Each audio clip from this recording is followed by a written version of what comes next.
Welcome everyone. Today we'll talk about how to build your strong habit. So building a strong habit is all about rewiring your brain. And neuroscience offers some fascinating insight into how this process actually works. Let's think of your brain as this super complex network where every thought, action and memory is a connection between the neurons. Habits are formed when certain action or behavior becomes so ingrained in these neuronal pathways that they turn into automatic responses. In other words, the habits are like well-worn train in the brain, making things easier to do over time. Let's understand this with an example. The first time you do something new, like trying to get up early or working out, your brain has to work harder to make it happen. It's like walking through a forest with no path. You have got to push through the undergrowth, step over fallen trees, and navigate your way.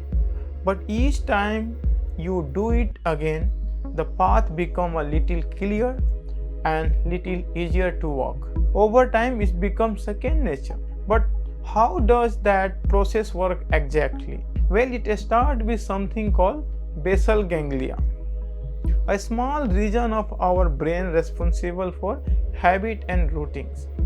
When you first start a behavior, other part of your brain like the prefrontal cortex, which is a charge of decision making and planning, heavily involved. That's why it feels hard, but with the repetition, the basal ganglia start to take over and prefrontal cortex can relax a bit.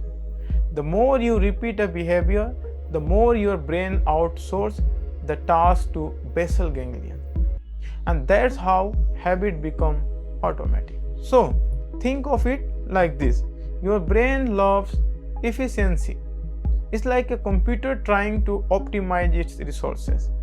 The more you repeat something, the less energy your brain has to spend figuring it out. That's why over time, things like brushing your teeth, trying your shoes, or even grabbing a coffee every morning become second nature.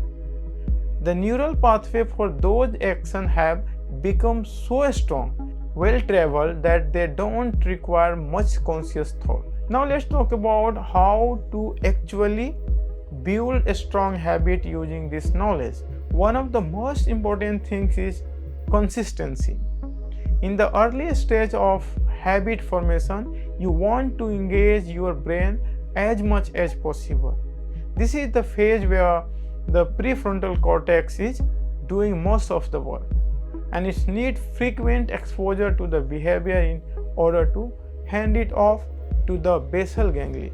That's why doing something regularly, even in the small amounts, is more effective than doing it a big burst every and now and then. Let's take exercise as an example. When you first start working out, it's challenging both physically and mentally. You have to convince yourself to get off the couch, plan what you are going to do, and push through the discomfort. But each time you do it, you are reinforcing those neuronal connections. You are literally strengthening the wiring in your brain that makes exercise easier next time. And after a few weeks or months of the consistent effort, something magical happens. It starts to feel automatic. You find yourself lacing up your sneakers without thinking twice about it. And here where the dopamine comes in.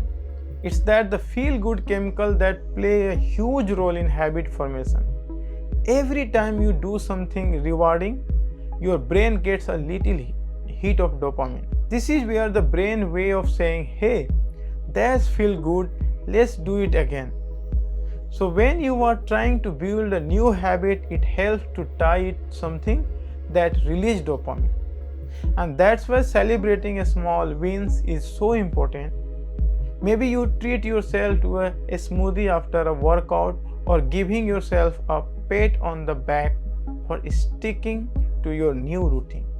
These little rewards reinforce the behavior in your brain and make it more likely to be repeated again. Interestingly, the anticipation of the reward is often more powerful than the reward itself. In fact, a study has shown that the dopamine level spike is anticipated of our rewards, not just when you get it. So if you can create something excitement or anticipation around your habit, it can make it easier to stick with.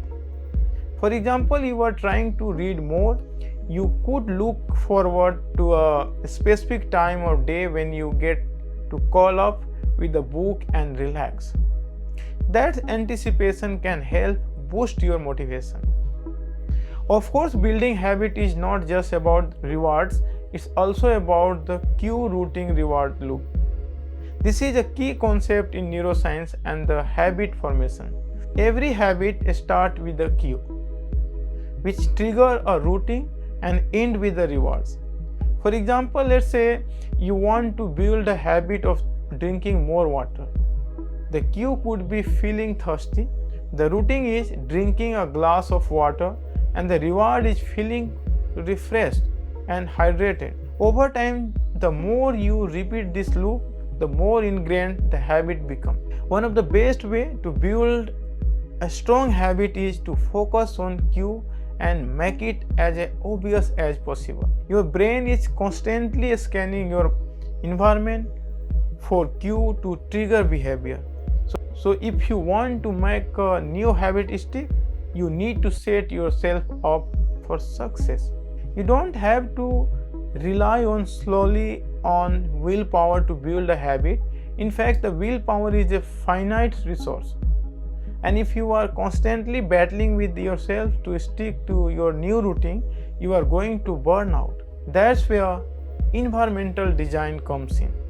You can make habit building easier to shaping your environment in a way that support your goals. If you want to eat healthier, for example, stock your fridge with the fruits and vegetables so they are the first things you see when you open the door. If you want to exercise more, lay out your workout clothes the night before.